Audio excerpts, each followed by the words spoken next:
Rowan and Jack back with another collab. Today we're talking a little push pass. Jack, I know it's one of your favorite throws. How many push passes are you throwing per game these days? Per game, I would say probably 2 to 3 push passes per game. But yeah, it's something that I've worked on for a while now, and I hate when people say there's no place for that in the game. I think it's a super valuable throw.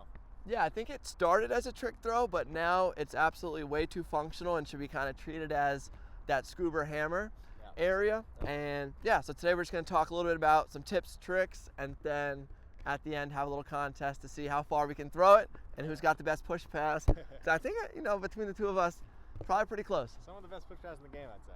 Yeah, you're one on the goal line. We'll show here.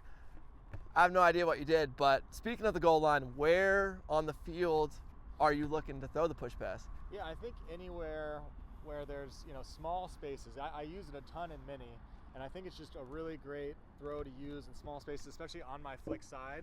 I find myself using a lot in like small dump spaces, but anything on the flick side, I find it's hard to control these little flicks into these small spaces. You get really precise. It comes out a little wobbly, and it kind of uses. It's almost like throwing a backhand on the flick side, where that feels really precise, and as long as you can get the same control on that side, it's really useful. So kind of anytime there's a tight mark, I can use the step around, and I can release it from here, whereas a flick in that small space from out here feels really hard to control. Yeah, no, that makes sense. I feel like you have more of like a backhand to it, which I think adds the safety. The problem with the push pass is like if you don't get a good push, you're gonna see it wobble. So yeah, by having that kind of swooping motion, I think gives it a little bit more spin. But yeah, that's definitely where I'm looking to throw it to, and short forehand windows, goal line stuff, and yeah, power. How do you add that power? You can throw what, like 20, 25 yards? Yeah, something like that. I think you mentioned before is, I think the normal push pass people are used to seeing is this one where, you kind of push it off the finger.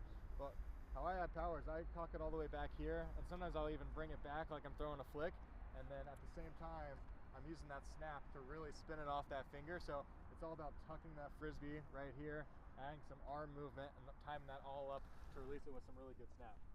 No, that's exactly what I'm thinking. Do you ever throw the backhand in a push pass grip, like in an emergency? You're holding push, but then you have to give the backhand out. Are you keeping the finger on the rim? Yeah, I always keep the finger on the rim.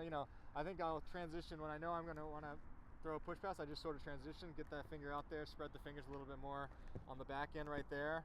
And yeah, I mean, it's very similar to backhand mechanics, where instead of here, you're just throwing it and adding that same little snap out on the flick side right there, and making sure it's really spinning off of that finger that you had on the edge. Do you, I know when we practice the flicks and the backhands, all about release points. You got a few different ones on the push pass? Oh yeah, that's the biggest value. Sure. That's the most valuable thing about the push pass is, you can throw it from down here.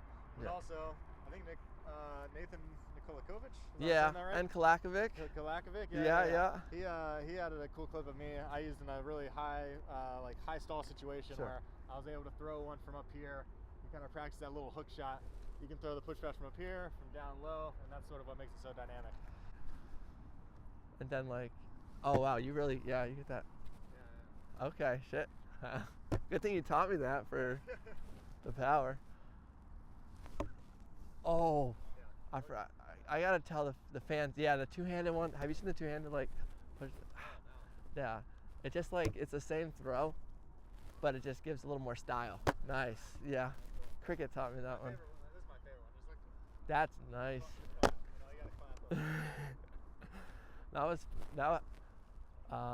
I gotta tell that to video. Yeah. Oh, the clap. That's clutch. No, I got pissed one time when we played in New York and I didn't get called in. I was like, what? And then I was like, just out of spite, I threw that one. Yeah. I was in. No, exactly. I was like, but that was just a push pass, just with the blade. The one I'm looking at is like this little two-hander. it's not even a push pass. Sure, the spin here. You can try that against us. Have you ever tried the Hachi? That's good for turf. Yeah, I know. Yeah. The Hachi, I couldn't even put in the 100 ways to throw because I'm not good at it. Ben Katz is nice. You gotta tilt it up a little bit. Yeah. Have you noticed the wood chips here? Huh? Have you noticed this wood chips? No, I haven't. Isn't that crazy? That's kind of This is where we practice. Do you like that more? It's cooler in the summer. Yeah, that's fair. It's a little harder to lay out, but yeah. So if you're practicing out there, you got the tips, you got the grip.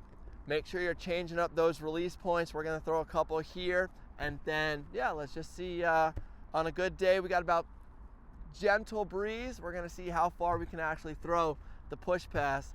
Yeah. Up or down? Up. You're going first. You got the box. All right. Okay, now that we learned a little bit about the push pass, little contest here. We got about 3-4 miles an hour downwind, which is a perfect push pass range, and we're gonna see who can throw the furthest one. We each have 4 tries each, and I'm thinking 28 yards, 24 meters for our European friends and worldwide friends is gonna win. Okay, let's take a look. Okay, I'm up first here, this red line. Little downwind. See if I can get to the white line.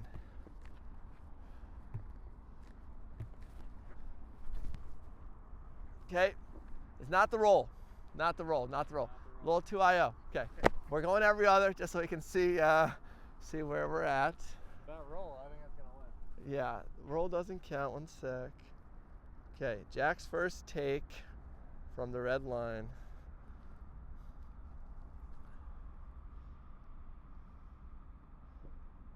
Just short of the yellow? Pretty good.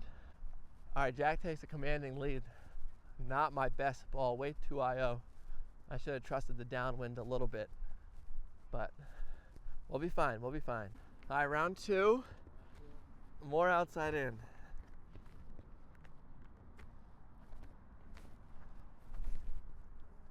Go! Oh, tied. I say I had it right there. Oh, too high. High enough. Too high. All right, round 3 out of 4. Mark still stands with a tie. We'll walk it out after this round to let you know how far it is. No, again! I'm wasting my reps.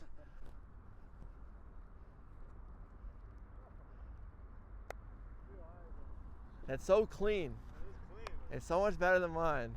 All right, we just walked it out. Yellow cones, 26 yards. Exactly what I was thinking. White's 30. That's the goal. I gotta stop rolling mine. They look sloppy. I'm gonna use Jack's tutorial to load up a little bit and see if I can use his own strategy against him. Wait for some wind.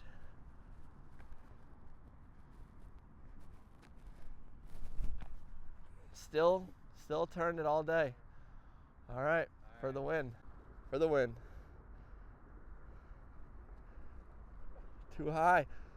Way cleaner, too spinny. Okay, after 4 rounds, I only had one that played, but it tied the record. So, sudden death, furthest one wins no matter what.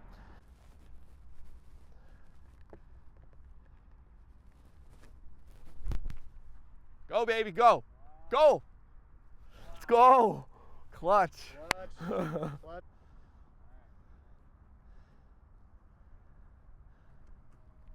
Got a good one. Oh! I did it? I think I got it. Half a yard. Crushed it. Wow, that's clutch though. Yeah, I know. Coming through. Good job.